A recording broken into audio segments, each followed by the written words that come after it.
বীরবাহা ইস্যুতে তপ্ত রাজনীতি, কুকথার জন্য ক্ষমা চাইতে হবে শুভেন্দু অধিকারীকে। সুর চড়ালেন তৃণমূলের আদিবাসী বিধায়ক বীরবাহা হাঁসদা।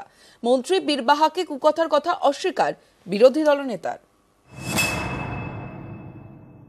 শুভেন্দু অধিকারীকে বীরবাহা হাঁসদার জুতো পালিশ করিয়ে ছাড়বো, হয় ক্ষমা চাইবে নয় বীরবাহার জুতো পালিশ করিয়ে ছাড়বো ওকে। ওই ভদ্র মহিলা বোনটি নিজের গায়ে টানছেন, আমি ওনার নাম বলিনি। কুকথায় উত্তপ্ত বঙ্গ রাজনীতি, রাষ্ট্রপতিকে অখিলগিরির কুকথায় শোরগোল বিধানসভায়। বীরবাহা হাঁসদা ইস্যুতেও চাপানুতর অব্যাহত, বিতর্কের সূত্রপাত শুভেন্দু অধিকারীর মন্তব্য।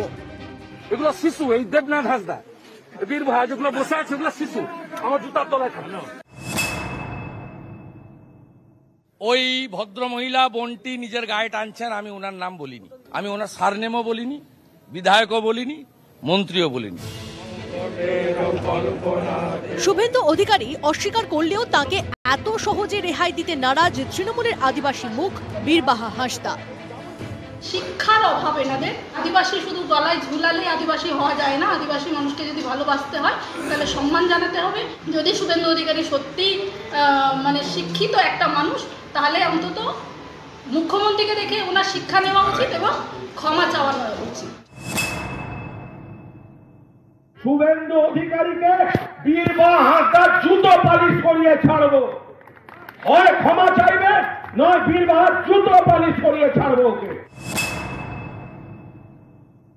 আপনারা যদি মনে কেউ অন্যায় করে থাকে, কোর্ট আছে, বিচার করবে। মুখ্যমন্ত্রী এতবার যে এই ধরনের কথাবার্তা বলেছেন, তার জন্য কোনদিন ক্ষমা চেয়েছেন? বছর ঘুরলেই পঞ্চায়েত ভোট, শাসক বিরোধী দুই শিবিরেরই নজর আদিবাসী ভোটে। এই পরিস্থিতিতে কুকথা নিয়ে লড়াইয়ে দুপক্ষই। নিউজ 18 বাংলা।